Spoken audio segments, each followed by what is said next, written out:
Board CBSE board की परीक्षा में इस बार अपीयर होने वाले हैं उनको भी आप बताएं और उनको भी कहें इस वीडियो को देखने के लिए। और बच्चों को खासकर इतिहास की जो विषय है, इतिहास का जो चैप्टर है वह जो है समझने में कठिनाई होती है, इसीलिए मैं अपने वीडियो को हिंदी में आप लोगों तक पहुंचा रहा हूं बच्चों, आप इसे समझेंगे। चलिए मैं शुरू करता हूं, तो इसे लाइक सब्सक्राइब करते रहेंगे मेरे प्यारे बच्चों। तो नेशनलिज्म इन इंडिया यानी ये कहता है कि भारत में राष्ट्रवाद, नेशनलिज्म इन इंडिया, इसका अर्थ हो गया। तो इसका पहला है कि nationalism spreads when people begin to believe that they are all part of the same nation and bounded together by a sense of belongingness.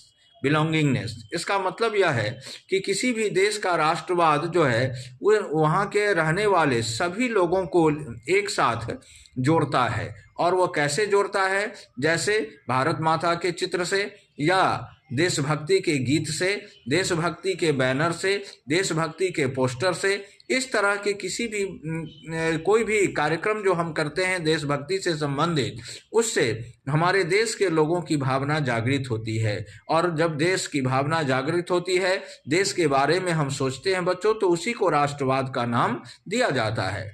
इसके बाद है फर्स्ट वर्ल्ड वॉर, खिलाफत और नॉन कॉपरेशन मूवमेंट। तो ये तीन चीज़ों को हम लोगों को इस चैप्टर में पढ़ना है। फर्स्ट वर्ल्ड वॉर, जैसा कि आपको मालूम है कि यह 1914 में स्टार्ट हुआ था, 1918 में समाप्त हुआ था।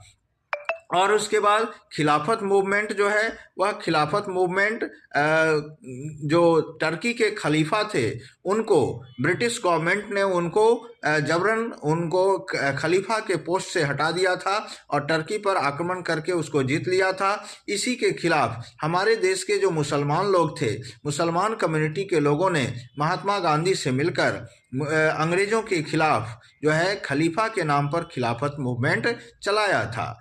तो इसके बाद नॉन कॉपरेशन की बात आती है। तो ये नॉन कॉपरेशन को हम लोग असहयोग आंदोलन कहते हैं बच्चों, जिसमें महात्मा गांधी ने आह्वान किया था हमारे देश के लोगों से कि भाई आप जो है अंग्रेज़ों को उनके कामों में सहयोग न करें, उन्हें कोई मदद न दे, और इस तरह से जो है उन्हें असहयोग करेंगे, उनको सहयोग नहीं करेंगे तो निश्चित रूप से हमारे देश को वो आज़ाद करके चले जाएंगे। इसके बाद महात्मा गांधी, आपको मालूम ही होगा कि जनवरी 1915 में वो साउथ अफ्रीका से भारत आए और उन्होंने सत्याग्रह करने का ऐलान किया पूरे देश में। इसके बाद गांधी जी ने और भी कई कार्यक्रम लॉन्च किए, जिसमें सिविल डिसोबीडियंस मूवमेंट आता